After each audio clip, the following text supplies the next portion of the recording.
So basically what we're going to go through is how this front sheet works first. Okay? Part of what we do is a philosophy of no medications, no surgery in our office. You've gone through some of that before. Okay? It works for some people. I'm not going to say it doesn't work. But can we do things that are different to get our body stronger and healthier naturally so we can maintain that on our own? That's the key. I want you feeling the purpose of this really when you go through that first part is how do we get well, our body and mind, thank you Taylor, have a good night, it's through proper exercise, nutrition, and maintaining a healthy nervous system. We'll walk through all that things. Nervous system, we're going to walk through the big picture. How do you connect the nerves to your organs, to your body, so whatever you're feeling goes away over time. That's my biggest soapbox. We'll talk about how it affects your mood, your attitude, your strength, and also reducing pain, obviously, too. But the biggest thing is when we talk about how the nerves work, you want to understand how they connect in the body. Okay? So step one, and take sperm and egg, right? I'm not going to go over embryology with you. When they come together, they form this big group of cells in the body. And that body of cells, after 7 days of fertilization of sperm and egg, the body will naturally separate into primitive node and primitive streak. What do you think those two things in that big cell become down the line in the human? What do you think? Brain and spine. Yes, someone's awake, Miss Amy. Brain and spinal cord. So we have in here, to differentiate, have our spinal column, our bones. Spinal cord is inside that area. Okay? So you want to make sure that's working right, because that spinal cord is what connects the body to everything in every cell in the body overall. That connection, we want to see that. After that forms, our body forms nerves that communicate from the right side. This is our body facing this way, right? Still a fetus, so I don't know how the fetus looks personality-wise yet. From that side of the body to the opposite upper body, and from there, same side of the lower body. So the spinothalamic tract, don't worry about that spinal cord itself. That's this part in there. So you want to get those nerves to fire and communicate the wiring system like our old phones used to be, rotary phones, all the way through so it communicates to every cell, every organ, every bone, every tissue in the body. Let us know what's going on. Okay. Once those nerves form, then we're going to have organs form, right? We'll form like the heart. We'll draw a little heart there. Maybe a gallbladder in the corner. I don't know what I bought a gallbladder for. A couple of kidneys in the middle. Okay. And maybe like a liver across that area. That kind of look like what you've seen on TV? No, just say no. That's ridiculous. It's horrible. Okay. But you get the idea. Once we form the overall brain, spinal cord, and the fetus, nerves controlling everything, controlling through all the whole body, at that point things can work to start differentiating even more and more and more. The body can form into a natural baby human. The body's intelligent. All of this is your computer telling you what to do. If you cut off these nerves, things will never grow.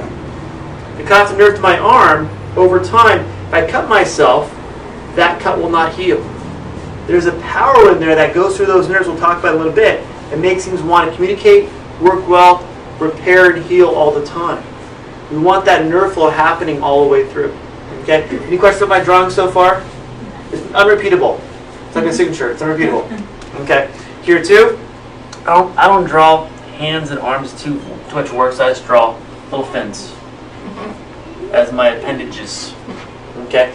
After the body starts forming, right, get the appendages going, and organs start developing more and more and more cells differentiate. What's do you think the last thing to form in the fetus before it's born? The last major organ.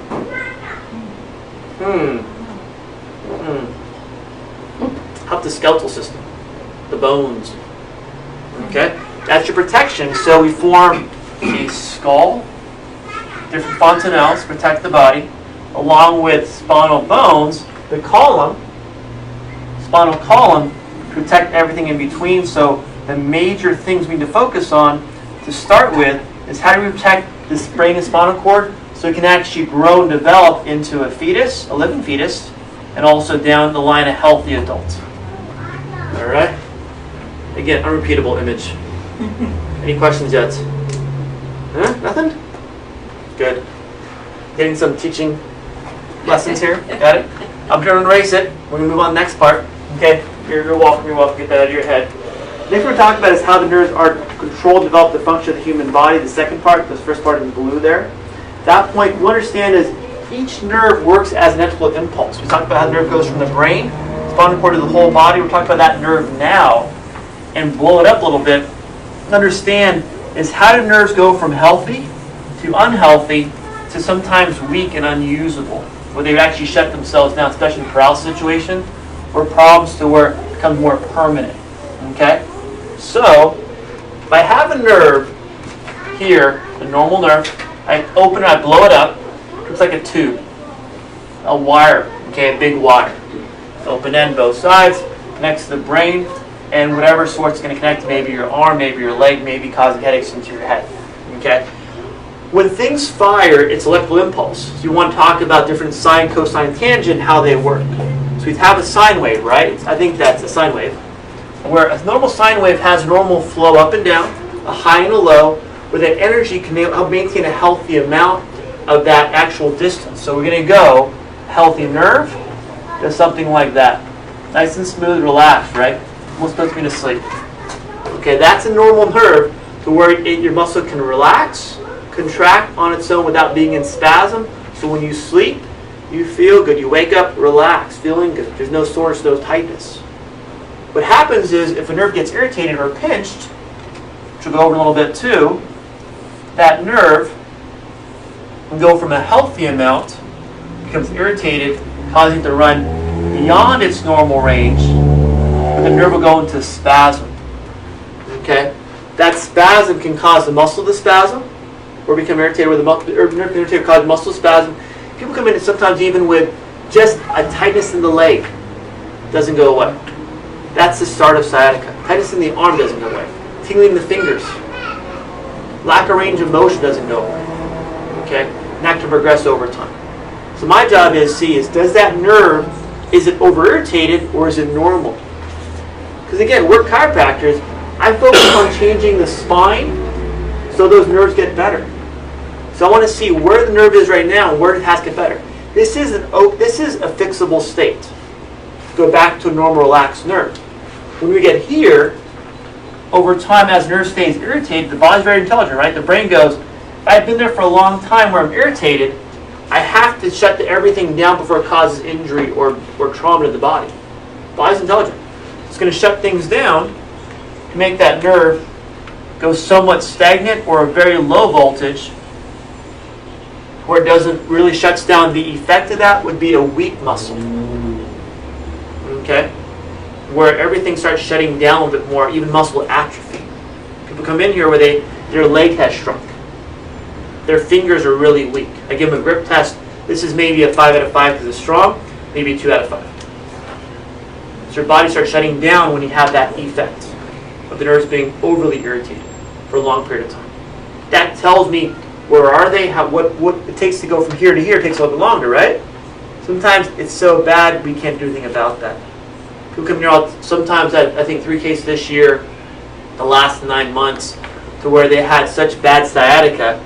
After 2 weeks of trying to fix them or help them, no results, great, get the MRI. Out of those 3, 2 need surgery. They're that bad. 1 we're still working on getting things better slowly, but when it's that bad where the leg starts just going weak, you can't hold it up, you've had it like it's been on medication for so long, it's not helping, then they go, okay, come here out of desperation. So you want to make sure we're not waiting that period of time, not waiting to that point to get things to that area. Okay. Any questions about that? Yeah, yes. So the third drawing is when the body realizes that the nerve is over... it's over fatigued for one, or overly irritated. Yeah, so it shuts it down and it causes the weak muscle. Exactly. Because if it stays here too long, it can cause muscle damage. And that nerve again. That's why. Okay. Nerve controls also organs too. Okay, and the body can cause organ damage. Don't need our muscles. We want to shut things down, protect itself. When our body goes into shock or faints, that's the body telling you something is really wrong. You got to shut it down. If you get over dehydrated, your body will go into almost a warm sensation, and then so much shut down, protect itself. Your body's intelligent. It'll tell you what to do. Listening to that and responding properly is your key. Okay. Any questions about this depressing state? All right, let's get out of here and go back to where we want to get to. Okay. This next step, or the last part of here is I go over this sometimes I don't. The energy that travels through these nerves, the energy, is what we try to focus on getting it back to normal, right? Our job is to remove the nerve impingements on the neck or lower back, for one, that cause those problems. By causing the release of that nerve pressure there, irritated nerve goes away.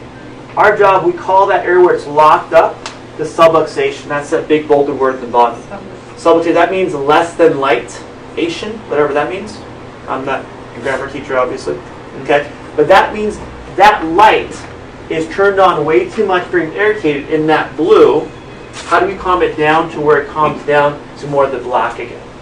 And we release that pressure, if that's the issue, to make that nerve calm down so the overall body can relax and become less stressed. Okay.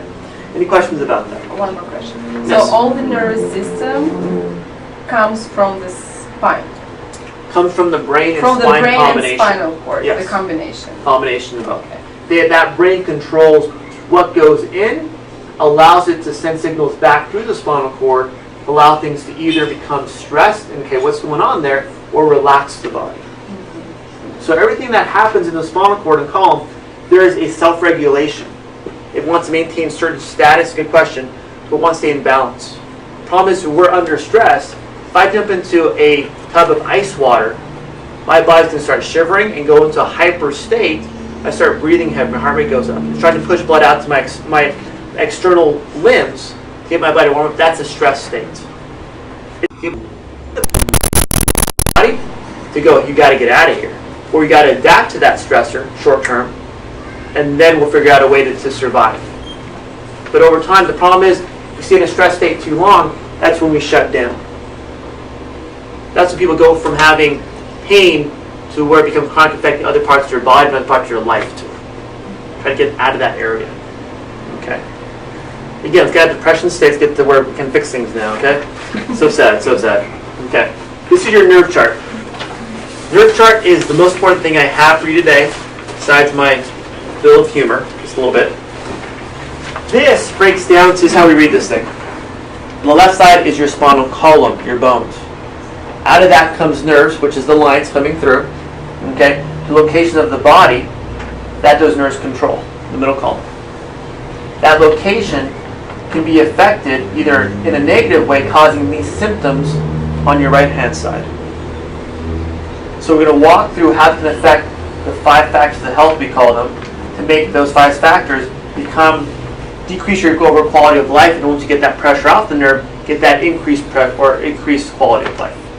Okay, any questions about how that flow from left to right?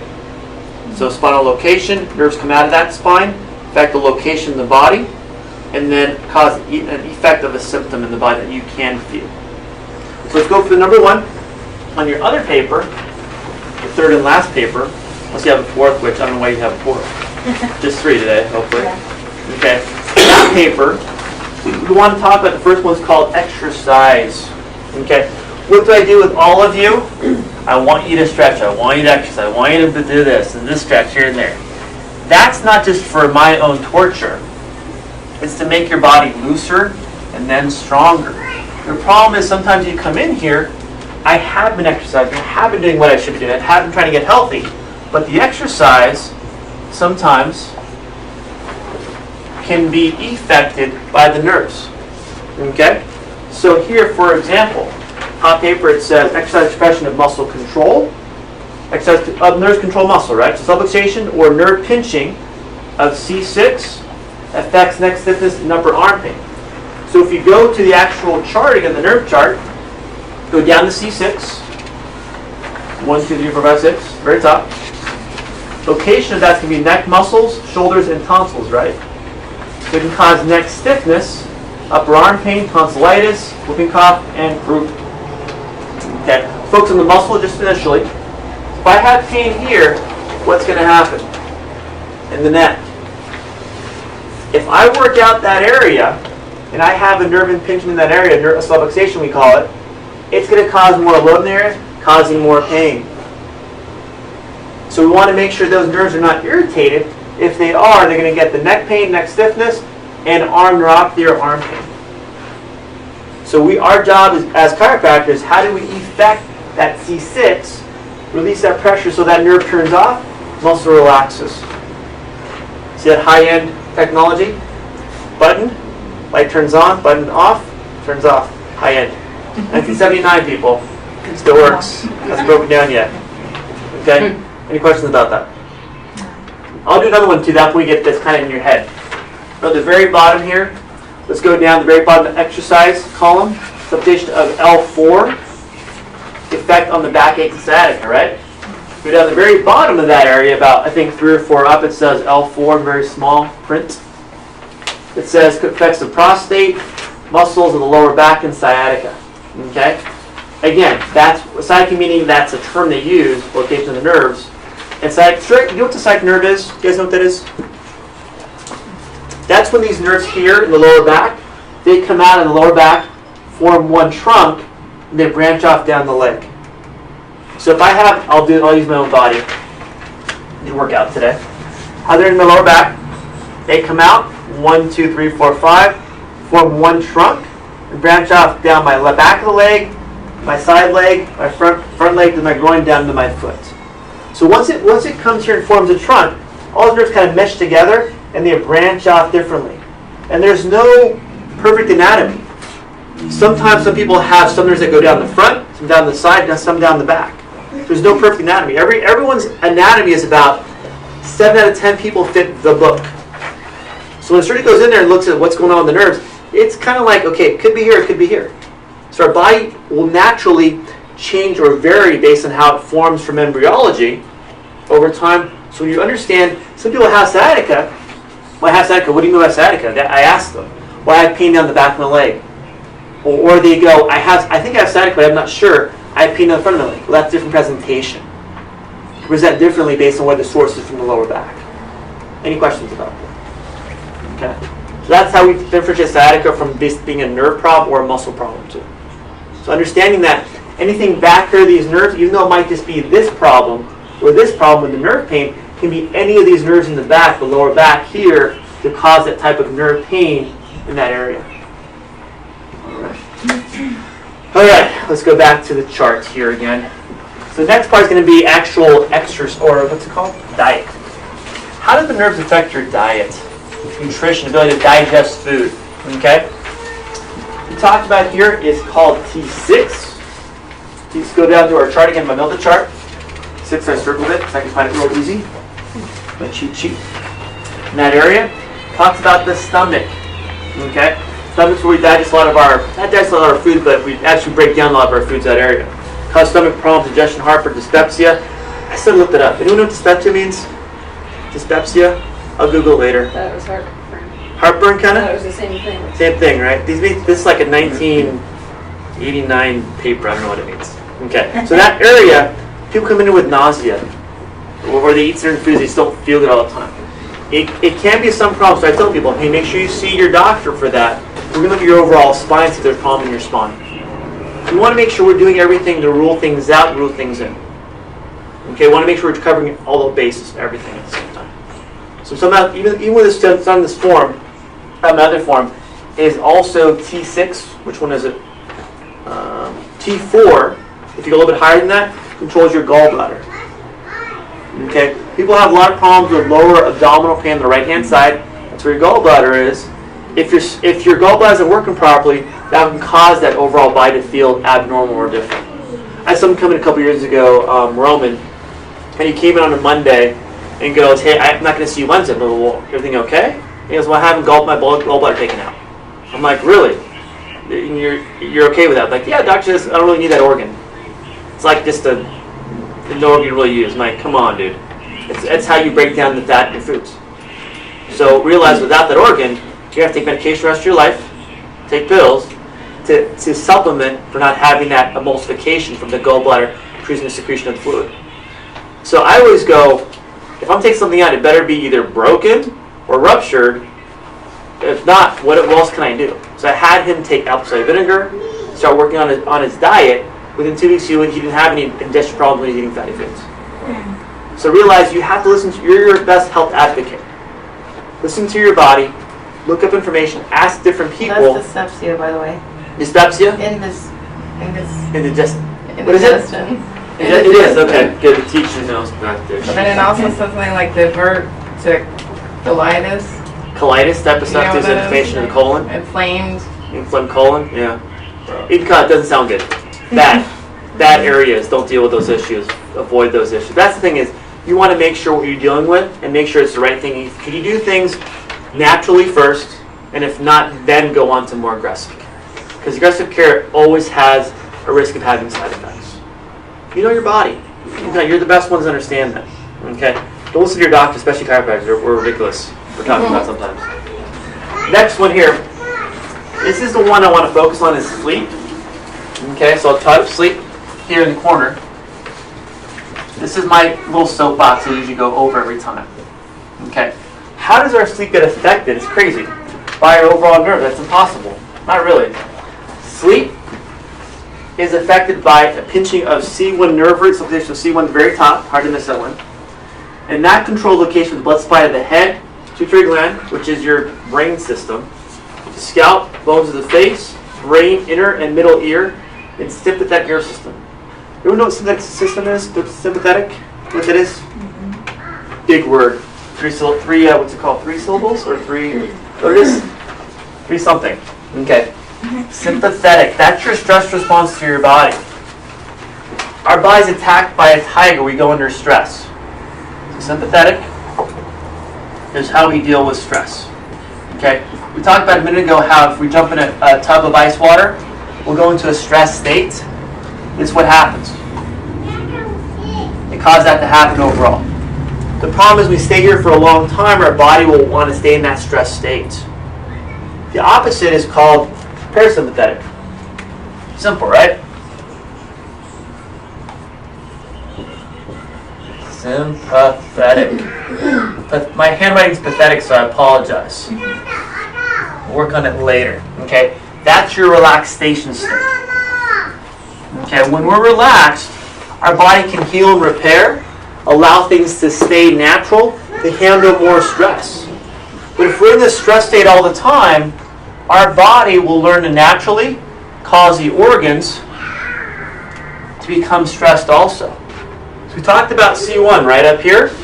Base top of the nerves right about there is C1. That nerve gets suffocated. It can affect the whole body. So not only do the muscles get sore, and also causing headaches, but also the organs become stressed too. Does that make sense? The organs are stressed, the overall brain stays in a stress state also, so you're not going to sleep well. You don't get that deep delta sleep where your overall body wants to relax deeply. So when I ask someone, they come in, they're under a stress state all the time, I always go, how do you sleep? They go, I don't sleep, I don't get deep sleep, and I wake up, I'm tired all the time. That's a sign for me their body's not getting into that relaxed state anytime at all. They're stuck. Their new state now is here because sometimes the nerves become pinched so much, it affects that body. When you effect that over time, I have people come in here sometimes with arrhythmia. You know what that is? That's heart palpitations. They've seen a cardiologist. Cardiologist says, hey, your heart's fine. It's not coming from your heart. The nerves in your upper back will cause that heart to become under stress, causing palpitations. It's crazy. I've had about 4 cases in about 6 years of that happening. And you can tell because their body is just lethargic, they're tired all the time, they're very sensitive. They don't laugh at my jokes. That's a huge sign. My test. So my job is to make sure over time, can we reduce this by causing your pressure to calm down, and over time change your lifestyle, whatever is causing you to become stressed, to go to a relaxed state so you can handle more stress. I say 99.9% tell patients to change your job. Leave your family. Give your dog away. That'd be sad. That'd be neglect. Or your kids away. I want to deal, can we change you from a stress state to a relaxed state to handle the stress of your daily life? And part of it's moving, part of it's everything you have to deal with. And if we can get better sleep, the overall body stays relaxed instead of being in a stress state. And at that point, that's your first sign. That's my first sign someone's feeling better. How are you sleeping? Do you wake up better? Do you have more rest? Do you feel more recharged the next day? If someone's in that much of a stress, I want them to slowly change back to a normal state by having that symptom go away. Any questions about that? Is that the same as AFib? Yes. Arrhythmia is the same as AFib? The same thing. It's a different wavelength on the heart monitor, but it's AFib. So it could be caused by... Exactly. As long as the cardiologist clears everything out too, it's from this. Because when you look at this, someone says, I have heart arrhythmia, and then I go, okay, now I go broad, okay, what's your lifestyle like? And do you sleep well? Do you take medication? What's your energy level like? What do you do for exercise? What's your stress level like? Do people around you say you're more stressed now? So I want to see the big picture. Once they say that, where are they? What's their lifestyle like? What are they doing for that? I had a lady come in a couple years ago. She thought quit her job because it just was too stressful on her. She drove to City of Commerce every day, sat at a desk for 8 hours a day, and drove home. So that's about probably between sitting throughout the day, probably 10 hours of sitting every day. Came home, took her medications, went to sleep. That was it, her whole day. She came in like, this is my last resort. Can you do anything for me? I'm like, no, we'll see. I'm like, great, Dr. Weaver, go take her. Much work for me. Okay? But my thing is, I look at her spine and go, her spine like this. Her job sitting all day long, driving all day long like this. Done. First thing we did is, how do you get our body back here slowly? And over time, learning that motion will make your body stronger. Start walking at lunch for 10 minutes a day. After work, 10 minutes a day. That's it. Over time, adding more time to that area. Stretches at home. And building that slow routine with her so she realized, hey, I'm feeling better. My body feels less stressed, a little bit stronger. Now this is going away. By getting your body to move more, we calm down the nerves to go from a stress response sympathetic to a parasympathetic over time. When you're in there for a long time, your body's used to this, that's your normal. It may take you 30 days to get back to a normal state to stay there. It's not easy. Especially on medication already too. If you're on medication, your body has self-regulated, so your body produces the serotonin endorphins you need to get to more of a relaxed state. So when your body causes that change, there is a chemical brain response and also hormonal response your body goes through to go to each state. Our jobs get those areas to normally respond so everything can change back here and stay back here.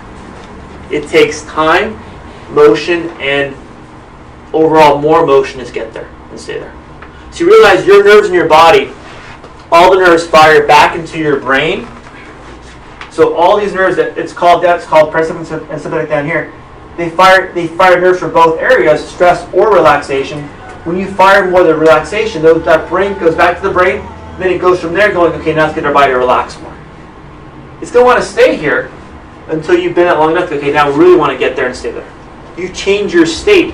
Now, once you get here, you can tolerate more stress by exercising more and feeling good.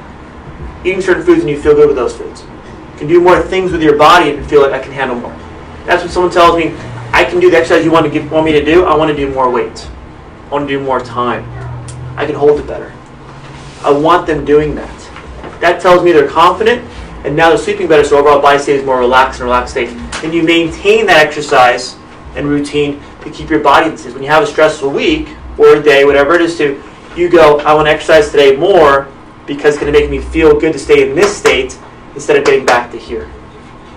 That's why once you get there, it's hard to go back because it makes you feel good. Sorry, it's addictive. Natural addiction, hopefully. Okay? Any questions about that? That's why I give you the exercise stretches to do at home. Make sure that gets you in that state and keeps you there.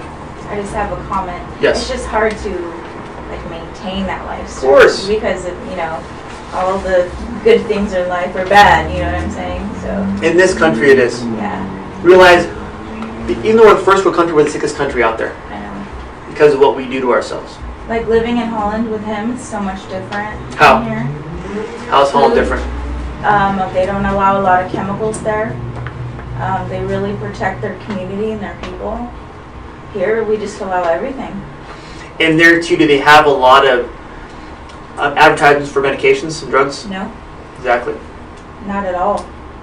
And by 2021, all their cars will be electric too. Yeah. It's understanding how we've stayed healthy for thousands of years. Our genetics are almost the same as cave people, as Homo sapiens back then. So why do we treat ourselves differently now to get healthy versus before? They stayed healthy by movement, small meals, and fast twitch muscles all the time, and socialization with other people, tribes, whatever you want to call it. If we can get back to some of that indigenous type of lifestyle, that keeps our body healthy naturally, versus we pump medication in our body because we don't want to do that type of stuff. Or we're told even too, been told from your doctor, don't move because it hurts. Take more medication. And you get weaker. I see my senior patients, 65 and over, see that a lot. Now they go from being mobile with pain to now they're immobile in a walker or a wheelchair and lethargic, no energy, just sometimes even able to speak because you're on more and more meds. That upsets me because you're seeing someone their life go down the tubes and you're not doing anything to change that. You know, I want to make sure we understand if I can miss these patients to move, get them to move, I want them moving more and more. And I said it's going to hurt. It's not going to feel good all the time. Can we do enough to get back to here and maintain at a certain level? I don't care if you're 93, 43, or 3. Our body requires that. But we got to understand, listen to your body, not what they say on TV or your doctor or chiropractor tells you to do. Horrible chiropractor. Any questions about my soapbox? Good? Good. Next one here. PMA. What does PMA stand for? What could that be? Not PMS. Everyone says PMS. No, it's not PMS. What else could it be? How does it affect your mood? Okay, so positive mental attitude. Can we get our body become less stressed? Or when we're under stress, our attitude goes like, eh, grouchy, short-tempered, just like all the time. Okay, we got that with tired, like I don't want to be around the person at all. I'll be on the couch every night. I'm okay with that. Okay, so I want to go from a relaxed state to where body becomes more positive. Where I want to work out, I want to do things for my body to stay healthy. I want to be more. When someone comes in here and they go from here to here, they start talking more. They laugh at my jokes. They tell me the stories. I'm like, you guys are talking way too much now. Stop. But this is what I see in the mood. That's initial examination. Is not only physically, but also attitude and mood-wise. Because that tells me where you are and which state you are. All right. Next one, HNS. What does HNS stand for? Stephanie, anything? Nervous system. Yes. What is it? Good. Healthy nervous system. Put the H just to confuse people. Okay. Healthy nervous system. That in here, if you go back to your front your nerve chart, I'll read the very top for you. It said the nervous system controls and coordinates all the organs and structures of the human body. It says all. So these nerves control everything in the body. So why don't we keep them healthy so you stay in a relaxed state? We do that by chiropractic, by supplements sometimes if you need to, but by motion. When we move, the body produces the hormones to keep our body in a relaxed state so that the whole body can stay relaxed and handle the stress of every day. That's my biggest thing. Can we make your body strong and handle your everyday stress? Physical job, non-physical job, standing, sitting, driving, whatever it might be. That's my job. I want your quality of life out there to feel good all the time. You're going to maintain that, which I'm going to give you, the stretches and exercises, so you keep that routine going the whole time. It's not a guessing game. It's very simple. You have to have the habits for you to keep that position, that area strong and relaxed. It doesn't feel good all the time, right, Mary Lou? It doesn't feel good all the time. Yeah, I know. But can we do it to get to where it does feel strong, then relaxed? When I go from here to here, I go, now my back's more sore. Yes, because you're building muscle. You get there for a while, you're like, okay, now I'm good. But that transition is where I want to go. When same thing with the neck. Here to here to here. Hurts, hurts, hurts. Up there, okay, now I'm good. But now you're here, now keep it there. Once I see you enough to change your x-rays, I'm done. I've done my job. Your job is maintain that position with the stretch checks I'm going to give you and your posture so it stays that way. And do the routine that's going to keep that got you there, keep doing the same thing. But it takes time to get there first because everything broke down, locked up, unlock it so your normal bones get stay in that relaxed state. You don't go backwards. All right. Any questions? That's the big. Thank you for the dog. It was great. Thank you. It was great. But that's the thing is, how do we get there and keep it there and understand that these things in here, 80%, 90% can be controlled by your lifestyle on the right-hand side. You do a lot of that on your own now. we're adding the nerve flow, healthy nerves, so you feel the results of what you're doing. You feel, hey, my body feels strong and relaxed now. Maybe we'll back off your exercise, but can we do boom up again, even more exercising, so it stays that way. That's the key. In your mood and everything you're going to feel. I had one lady, she comes in I think once a week now, just like this, like, I'm like, how you feeling? Good. Hurts. There, I'm like,